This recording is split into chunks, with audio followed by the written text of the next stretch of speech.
which is the beauty. That's the beautiful thing about being a Dodger. So, I want to talk a little bit about Shohei, Yoshi, how they've been doing this year, pitching wise, and really you can throw Robo in there as well.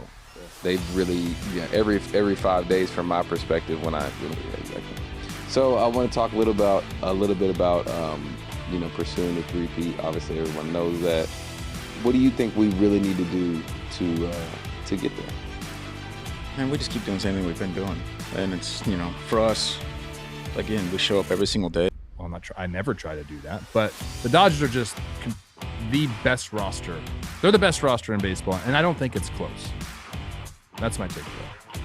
ロサンゼルス、ドジャースの主力であるムーキー、ベッツとマックス・マンシーがチームの3連覇 3P に対する本音や大谷翔平の知られざる二面性について赤裸々に語ります。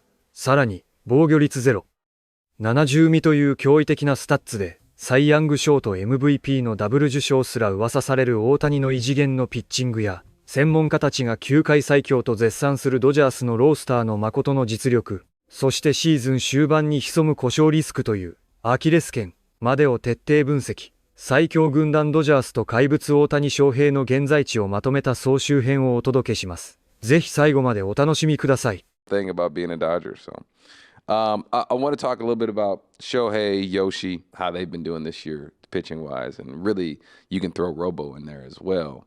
They've really, every 5 days from my perspective, when one of them take the mound, it's like, I'm not saying it's a guaranteed win, but I am saying, like, if we can just figure out a way to score like 4 or 5, 3, 4, that gives us a real chance at it. And really seeing Shohei this year, his mindset on pitching is really neat for me. What about for you? It's been really fun to watch, and I think you would agree with this statement that Shohei likes to hit, but he loves to pitch. I think he loves to pitch, yeah. Like, he loves everything about pitching. He likes working at it. He likes talking about it. He likes scouting for it. When it comes to hitting, I always laugh at our hitters meetings. Middle. Yeah, Shohei, yeah, because he does it. Hey, what are you looking for today? Middle. Yeah. It's like, hitting just comes easy to him. Yeah. He just does it. Which is crazy to say. Yeah, That's but pitching, you see him out there every single day doing bullpens and working on his mechanics and working on throwing. And it's like the amount of work he puts in at pitching, I almost feel like if he did that for hitting, he'd be Ted Williams out there with the 400 average and 60 home runs. But, it's just, it's just insane to watch him do what he does every single day. What's cool is to see, like, well, for me, it's to see, like, the personality difference. Yeah. Like, when he hits, he's just a normal guy. You can talk to him. It's happy-go-lucky.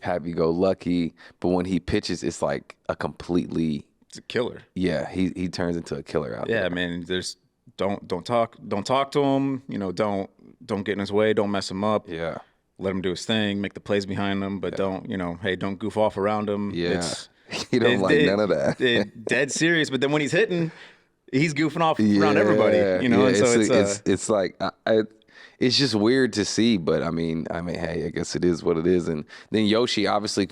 3連覇という偉業へ向け、周囲の期待が高まる一方で、ドジャースのロッカールーム内で肺がいな現実がありました。第2章では、ベッツとマンシーが明かす3連覇に対する本音と、ベテラン選手としての心境に迫ります。Yeah, exactly. So I want to talk a little bit about pursuing the three-peat. Obviously, everyone knows that. What do you think we really need to do to get there?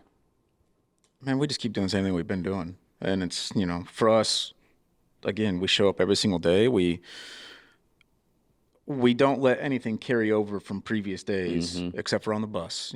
Everything's fair game on the bus. But like in terms of the game, we don't let anything carry over from previous days, whether you've had 3 home runs, 3 strikeouts, 10 punch outs, no punch outs, you made 3 errors, you made 3 diving plays. Like, nothing carries over to the next day. You show up every single day, you do your routine, you got to work, you're 0 for 0, you got to go out there and play that game. And we do such a good job of, like, that's all we focus on is, all right, what are we doing today to win this game? Today, yeah. We're facing Ginn today. What are we going to do to beat him? Well, then now we're going to face whoever tomorrow. Like, we don't know who we're facing tomorrow. We don't care. until it's tomorrow. And then we face that guy. And then, you know, every day you show up with that kind of attitude and that mindset. And, you know, we've done that the last several years, and that's kind of been what's gotten us over that hump. And, you know, we just got to keep doing that, I think. Do you think there's a difference in energy this year than other years? Like nervous energy? For me, I think that the energy is, we don't even think about three-peat or any of that. I think we're just thinking about, to your point, like one game at a time, and then eventually we'll get there. You know what I think, honestly? We got a bunch of guys that we're getting old, and I think some of us are starting to see that light at the end of the tunnel. And so I think we've got a bunch of guys that are trying to enjoy being out there every single day as much as possible. And, you know, Miggy Rowe's the leader of that, obviously, but like, I just don't think we have time to let anything else like worry us. We just want to enjoy being with the boys out there every single day, working and playing and winning. And you know, I don't think any of that other stuff's on our mind. I don't think so either. I wholeheartedly agree with that. I think, you know, we just have fun every day, man. You know, and like you said, half of us. チームの精神的な支柱である大谷ですが、マウンド上でのパフォーマンスはまさに異次元でした。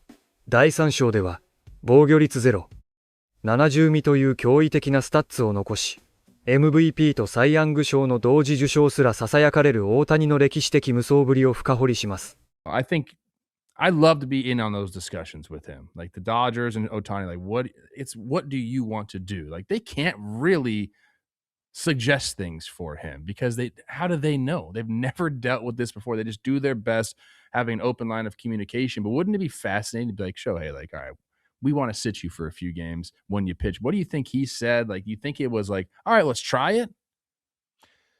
Well, I mean, I don't know how many. It's like when the manager comes out to visit the pitcher during a game.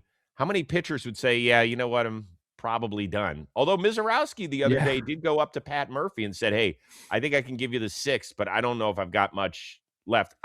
I think self-awareness is a huge part of being an athlete, particularly these days. It's not like the old days where you had to be tough and rub some spit on it and get back out there. Like these guys are so in tune with their body. But there is that ego involved, too. Like, you think Shohei wants to be told, like, you're not good enough to both pitch and hit on the same day? Hell no. You still got to be tough, okay? Let's not take toughness out of the game of baseball. But I understand what you're saying. Yes, there's so many more markers with, like, what's happening with your body, and it does matter, and especially now because we just think about things differently, athletes, than we did before. Before, yeah, you'd have hey, my arm hurts. Well, why don't you get 3 or 4 beers and sit down and put some ice on it? You'll feel better, which, you know, it works temporarily. But Ohtani's he's just something else, man. Yeah, so I think he ended up throwing 88 pitches, 5 more shutout innings, got a huge double play against Tatis, and we saw him fired up, that's the fun part about Ohtani because he's usually so damn stoic. Sometimes you'll see a reaction here and there, but look at it. You rarely get that of him off the mound. The let's go screaming. Well, Tom Brady right there. Yeah, what a big situation. And that's such a unique play. Like showing somebody that video, I don't know, maybe like 4 or 5 years ago, you'd be like, what's going on? Mookie Betts is at shortstop. Fernando Tatis didn't just hit a grand slam. What the heck's going on? But that was my takeaway right there from that play is obviously a great pitch by Ohtani off the plate. Not a good swing by Tatis, who's been basically plagued by that the entire year, hitting the ball right into the ground. But Mookie, that's not an easy play. And he's just transitioned. Like we talk so much about all the other guys on that team, and Mookie hasn't really gotten it going offensively either this year. But to be able to just like go from being a Gold Glove right fielder to being a shortstop, I feel like we should talk about that more. Well, there you go. You just did. I just did. It's amazing. Mookie, you're something. He's also something else. The Dodgers are just full of people who are just so exceptional. To put a period on Ohtani, lowered his ERA to 0.73, which is the 6th lowest by a traditional starting pitcher in the live ball era through the first 8 starts of the year. We all remember Fernando, the or my age, 1981, 0.50, which is ridiculous. Mike Norris, who pitched for the A's, 0.52, also in 1980. Zach Greinke, a 0.6 ERA in 2009. And then Al Benton, a 0.70 in 1954, wasn't around for it. And Jacob deGrom, we all remember the amazing start he got off to in 2021 before being banged up, 0.71. Those are the only guys who had better marks than Shohei Ohtani in his 0.73. He's going to win his 5th MVP, isn't he? Yeah, he's going to. And can you win the MVP and the Cy Young? Like, will they let you do that? Well, yeah, you've seen it. Yes, you've. 大谷個人の無双ぶりに加え、ドジャース全体のロースターの厚みも他を圧倒しています。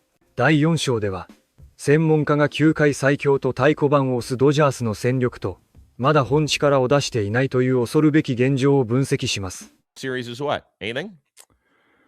Well, the Dodgers, I don't think, and I said this even last year, they went into that series, top 2 teams in the division. The Padres have been winning games. You talk to Padres fans, like, we're not really sure how we're winning games right there. Right. Like, all season long, the mainstays in our lineup haven't produced.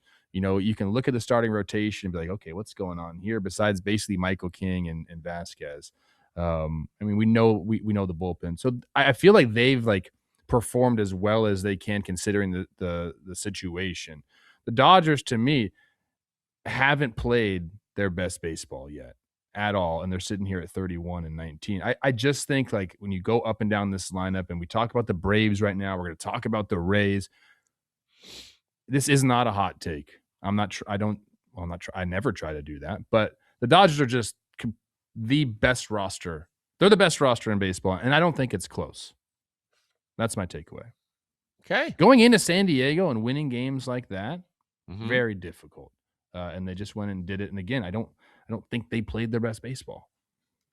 For me, it was, and this was 最強に見えるドジャースですが、シーズンは長く、秋のプレーオフは混沌を極めます。最後の第5章では、山本由伸やグラスノーラの故障リスクなど、ベテラン主体のスター軍団が直面するかもしれない最悪のシナリオについて討論します。Size and the first thing I'm thinking is maybe I'd give you guys your choice of the 4, and that's probably a little more risky in the current Dodgers dynasty we're in than it would be in a typical year, but only by a little bit. There's some pretty reasonable scenario. It's like, think about the Dodgers and the pitching injuries they're dealing with right now.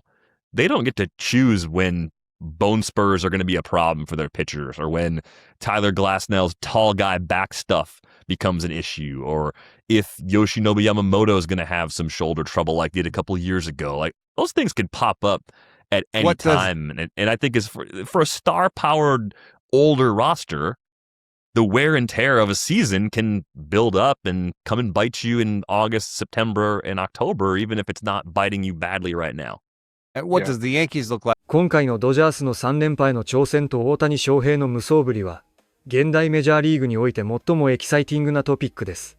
ムーキー・ベッツとマックス・マンシーが語ったように、選手たちは3連覇という周囲の過剰な期待に振り回されることなく、ベテランならではの自覚を持って、今日一日を楽しむという極めて現実的かつ強固なメンタリティで戦っています。これは、長年ポストシーズンで苦い経験を重ねてきたドジャースが行き着いた最強のマインドセットと言えるでしょう。一方、大谷翔平の防御率0.70未という数字は、かつてのクレイトン・カーショーのように MVP とサイ・ヤング賞を同時受賞する可能性を十分に感じさせるものです。マウンド台での殺人鬼のような投手と打席でのリラックスした表情のギャップは、彼の驚異的な自己管理能力と野球への純粋な愛を表しています。しかし、専門家が指摘するように、山本由伸やグラスノーといった先発陣の故障リスクなど、ベテラン主体のスター軍団ならではのウェア&テア、摩耗はシーズン終盤に向けた最大の懸念材料です。皆さんは、大谷が歴史的なダブル受賞を達成できると思いますか？そして、故障リスクを乗り越えてドジャースが3連覇を成し遂げられるでしょうか？ぜひコメント欄で意見を聞かせてください。ここまで見てくれたあなた、本当にありがとう。この動画が少しでも面白かったら、コメントで意見を聞かせてください。そして高評価、シェア、チャンネル登録も忘れずに、次の動画でまた一緒に野球の熱狂を味わいましょう。